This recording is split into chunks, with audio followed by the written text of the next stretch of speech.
right, so welcome to session 1C, Statistical and Systems Engineering Applications in Aerospace. Our first speaker is Giuseppe Cataldo. Giuseppe Cataldo leads the planetary protection efforts of the Mars Sample Return, MSR, Capture, Containment and Return System, CCRS. His expertise is in the design, testing, and management of space systems.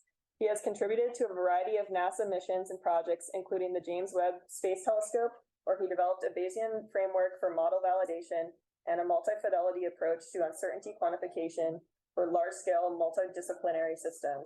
Giuseppe holds a PhD in Aeronautics and Astronautics from the Massachusetts Institute of Technology and several master's degrees from Italy and France. The title of Giuseppe's talk is the Containment Assurance Risk Framework for the Mars Sample Return Program.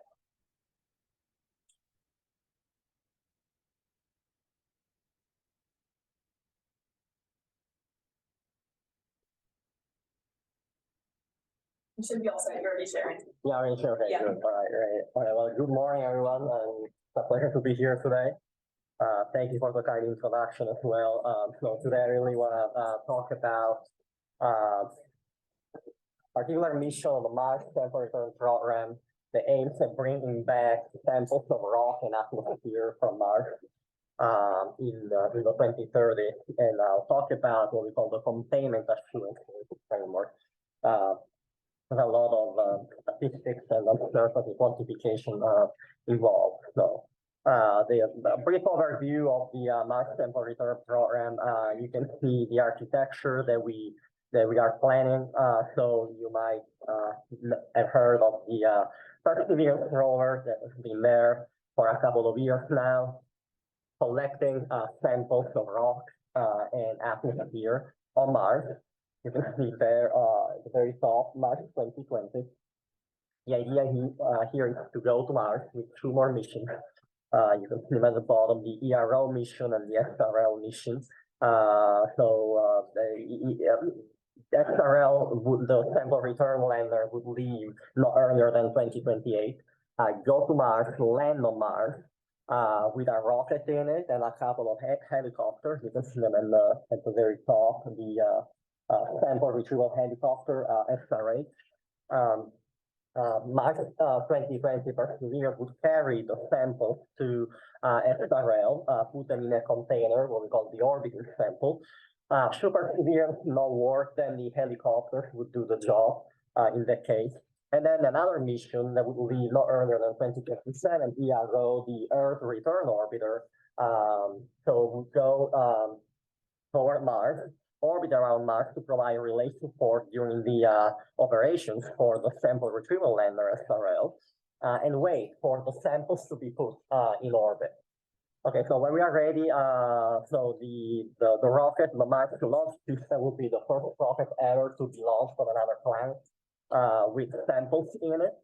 The samples will be put in orbit around Mars and be captured by ERO. With the Capture, Containment and Return System, which is the main payload on top of ERO. So there will be the rendezvous maneuver happening in orbit. We will capture the orbiting sample. We will perform a number of robotic operations in orbit around Mars or on our way, still to be defined. And then we'll travel back to Earth.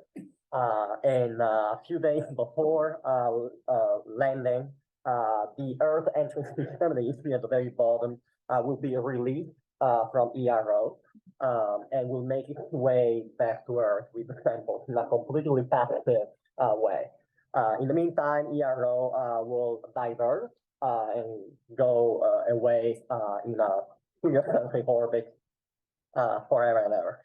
So at that point, we complete what we call the Mars program objective, and then the samples will be transferred over to a facility called the Sample Receiving Project that is not part of the MSR program, but will be built to handle the samples and perform all the science that we will be able to do with those. So the focus of my talk today will be in particular on the ERO CCRS mission. So the third flight element of the MSR campaign. So again, the objective was to capture the orbiting sample and bring it back to Earth and to relay support around Mars during this operation. So we will launch no earlier than 2027. Launch and near commission in about 30 days. We will travel to Mars. It will take about 3 years to make our way to the red planet. 2 weeks to get around, on orbit around Mars. You can see the orbit in orange. We'll spiral down about a year. And low Mars orbit will perform operations. As I mentioned, we will capture the samples, we will contain it in multiple containers. And then we'll make our way back to Earth, spiral up in green there, and then all the way back in bound transfer about a year, and then we will deliver the samples, as I said, a few days before heading back to Earth. All the pages there, number 10, 11, and 12, are circled in red. And then ERO again will make its way away from Earth. Why? Well, primarily I think the main issue here is what we call planetary protection, right? So what is planetary protection? I think the practice of protecting solar systems from harmful contamination. In both ways, both forward and backward, right? So we don't want to contaminate planets that we are going to explore to enable scientific operations, right? If we were to carry like something from Earth, actually, I should say, if we were to find something on the planet, then the question would be, did we bring it or was it already there on the planet, right? So that's what we call forward planetary protection. But now we are doing a return mission after many, many years, right? After the Apollo mission that brought back, some lunar material back in the 70s, but now we are bringing back samples from a planet that might have hosted life billions of years ago, and that's really why we are going back to Mars. And so we need to ensure that we protect also our planet from possible harmful extraterrestrial contamination that we may be returned from Mars in this case. So that's really my role in the project to lead all the planetary protection efforts, and not only from a hardware perspective, but also through a lot of analysis work that I will talk more later today. So there are 5 primary paths for Mars material that can enter our biosphere. And primarily, if the orbiter basically fails to divert, so it comes straight back to Earth. So we don't want that. We want to avoid definitely that kind of scenario. Even if the divert maneuver were to be successful, then the Earth entry vehicle could still emit particles as well as the spacecraft. That's like the red arrow, number 1. So we also want to minimize that material. But the other scenario, number 3, so again, the spacecraft goes away. The Earth entry system with the capsule has problems during reentry, maybe bursts up and breaks up in the atmosphere and releases material. Or the same thing upon landing. There's a crash on the ground and everything opens up and releases materials. So these are like the 5 primary paths that we want to avoid, and we are working really hard to understand and design our hardware, our mission just around all of this. So key concepts are very important to understand the rest of my talk. So the goal here is to break the chain of contact between Earth and Mars. So we want to contain the samples with multiple containers. We want to sterilize all the material that may remain outside the samples to make sure that we are not bringing anything back that could be potentially harmful.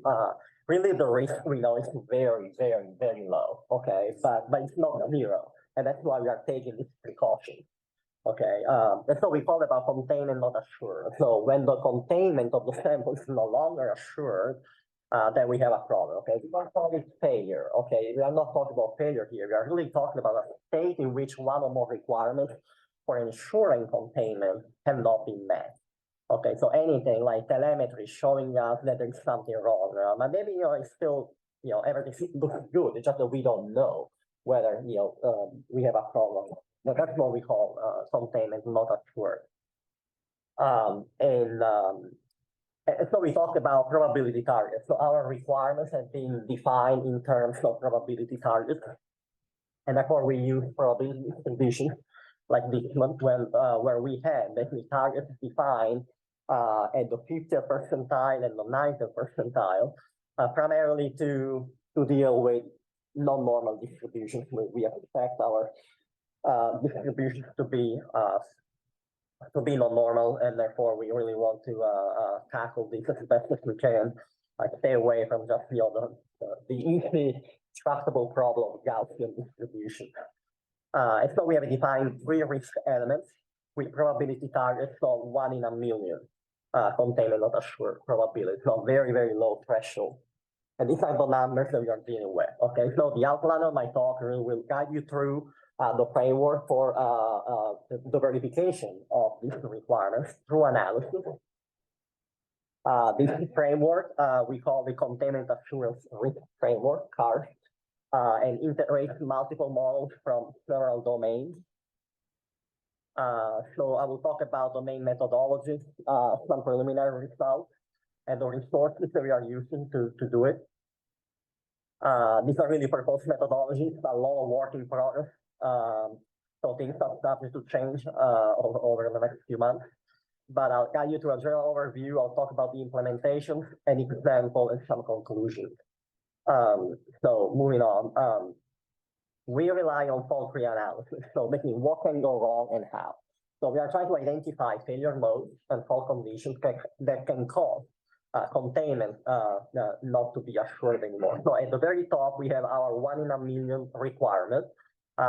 This is an example that I will use throughout the talk for landing. So containment not assured upon landing. So we crash upon landing. We don't have a parachute or anything like that. So, and 1 in a million. So we built basically a tree with, all the things that can go wrong and how. And then basically we combine them, right? All the way down to the initiating basic events, which are like, the events that can start a sequence of events leading to containment not assured. So clearly for each of those boxes at the bottom, we need to identify the failure rate, so the probabilities of occurrence of this event. This can be point estimates or probability density functions. I'll talk about that in a few moments. And then eventually we use the fault-free logic to basically roll everything up to the top. Okay, and basically look at the probability, and understand whether we meet the requirement or not. Okay, because many of those probabilities at the very bottom are not going to be Gaussian, we need proper statistics to tackle this problem. Eventually, the very top is going to look something like this: a graph of some final probability distribution with the 50th percentile and the 90th percentile values that we will basically compare against the requirements that we have. 1 in a million, and 1 in a million, the 50th percentile, and 1 in 100,000 and the 90th percentile. So that will be how we are going, the final outcome of this. For the rest of the presentation will be focused on the computational methods that we are going to use to calculate very low probabilities at the bottom of the fault tree. And I'll show how we intend to roll them up and how we will get to the final plot. And then this plot is really a cartoon, so don't take this as the final outcome. We are not there yet. We're still working toward reaching this outcome. All right, so modeling and simulation strategies. First of all, we need to define those methods at the very bottom. Okay, how do we lose containment? How can containment not be assured? Right, so we define those methods at the bottom, like the events that can cause some kind of sequence that eventually will lead to containment not assured. We need to generate distributions for each of those metrics, whatever they may be. So we rely on, I'll talk about that later, but from a lot of data that we have from the literature or vendor manuals and so forth.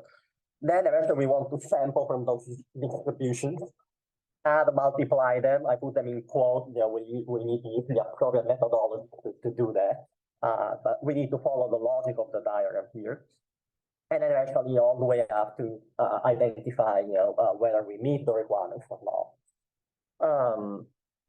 All right, so I already talked about that. So moving on to step one. So define PNA metrics. So we identify some quantities of interest that are associated with a specific criterion, like a peak acceleration, like upon landing, right, of the traffic, or the pitch altitude of the capsule upon reentry. So we identify those and we associate them with some limited state. Can be a point estimate, like a clear threshold beyond which we cannot guarantee containment, or rather a probability distribution. Okay, so you can see some examples there of values for a limited state. Containment not assured is really the difference between this, right? The quantity of interest and the limit state being greater than 0. So whenever, say, the peak acceleration exceeds the 3000 G, well, then we have failure, right? So eventually we want to compute the probabilities, and then go up. So we are going to generate these estimates with, as I mentioned, through data from the literature, vendor manuals, or data sheets, previous missions, tests, and experiments that we are already doing. When data, should the data not be available, then we are going to actually collect, data from tests and use mathematical models to do what we need to do. So if the limit state is a point estimate, like here, the red line, then we are going to use, one of the following methodologies to see whenever, the final distribution exceeds that red line. Because we are dealing with 1 in a million, very low number, we are really looking at, the tails of the distribution. And that's really where the challenge is for us. So we can use, some Monte Carlo type methods or importance sampling or others that I'll talk about in a few slides. But if the limit state turns out to be a probability distribution, then what we are really interested in here is the overlap area between the two here. Okay, so we need some experiments there to understand really how to do that. Okay, so talking about point estimates, so the cumulative distribution function is really like the easiest one, right? You collect your data, you run your model, you can build the PDF here, and then you can read the probability right off the y-axis. So just like this, right? So we have a probability of containment of for example, the acceleration being greater than 2,650 Gs, well, 80%, okay, and so forth. So very easy. So this really works for like models that are really like fast, that are really cheap, right? With expensive model, we are not going to be able to look into the tail. We're going to need a very smooth PDF that requires millions of samples. Okay, and that's a little challenge. So if a model is really fast, maybe faster than 10 seconds, maybe we can run a certain number of runs every day, and with a certain budget, we can achieve the smoothness of the blue curve to read into the tail. But otherwise, low fidelity model, it's not really gonna make the job here.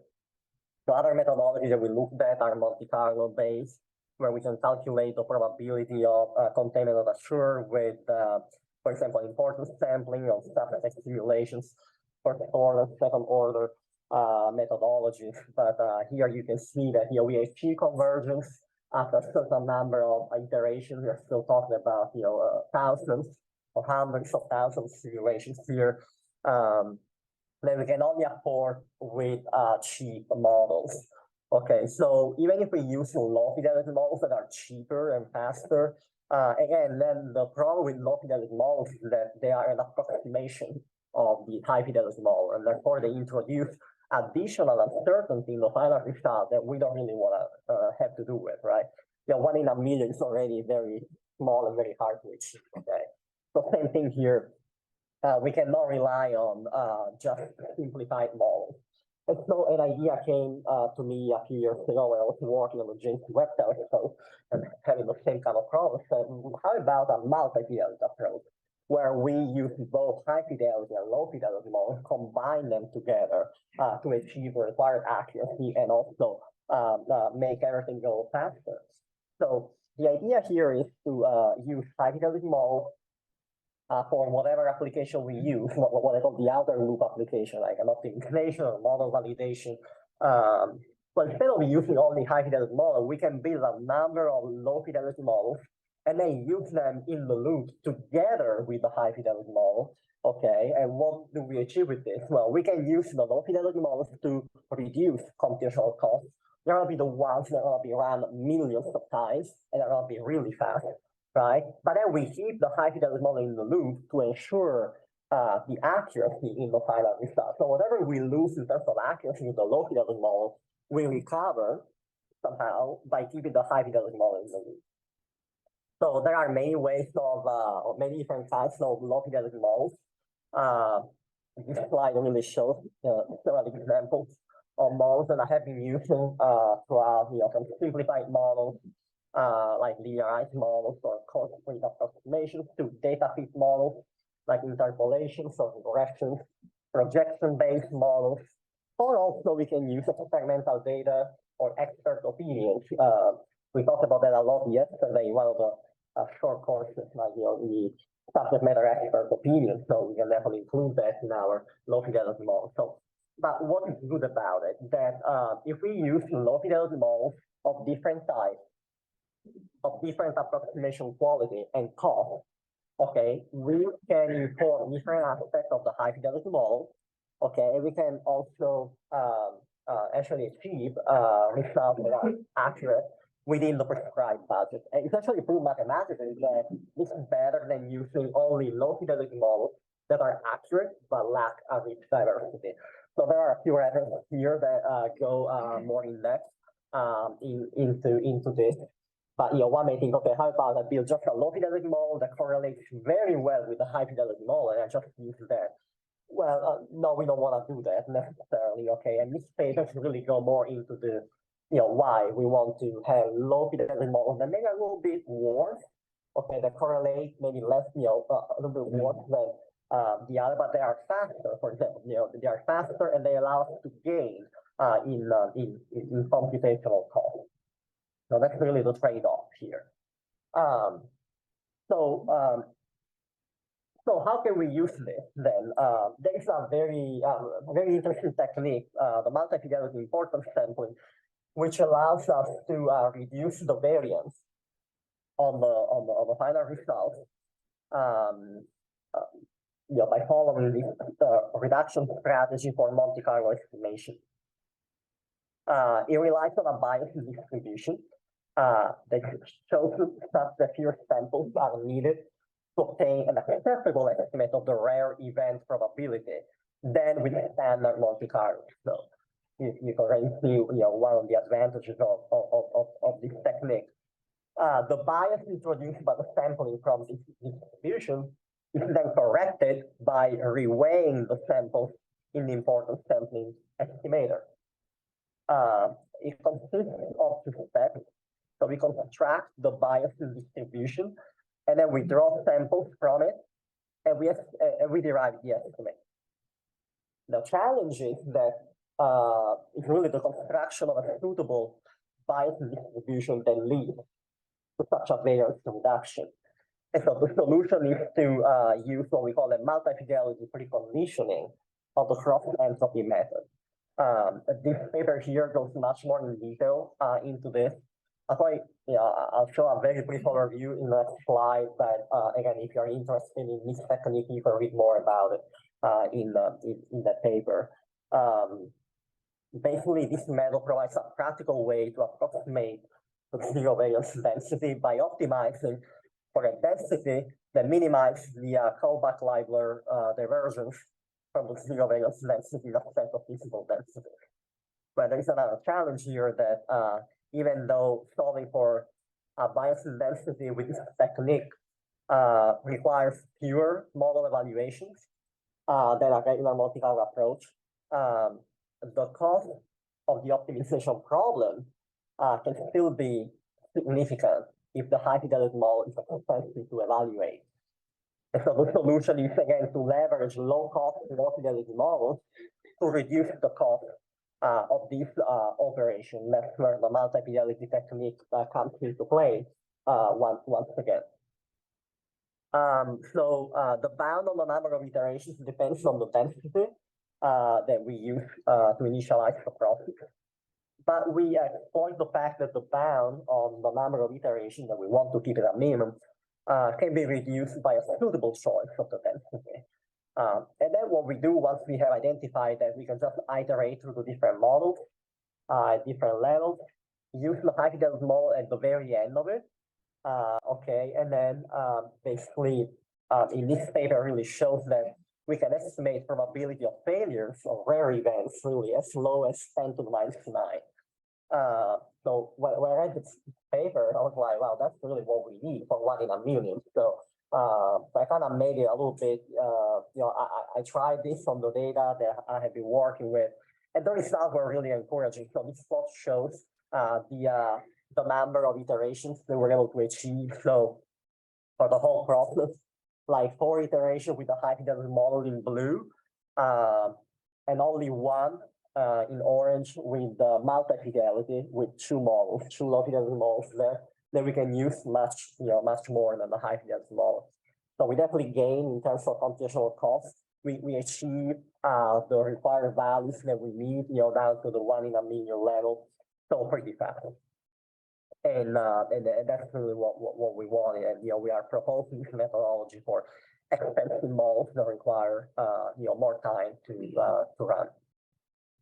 All right, then moving on to the other side of things. So when we deal with distributions, well, this is a bit of a different problem, and we need to rely on a design of experiment with numerical model or test hardware. We use different sampling techniques from Monte Carlo, Latin hypercube, quasi-random, and you name it. I put a list here of different techniques that we've been looking at, and in order to design our experiments in a way that we can get those distributions and then compare our containment metric with the limiting set. And then the last step, as I mentioned before, is to combine all the distributions through the OR or AND gates of the fault trees.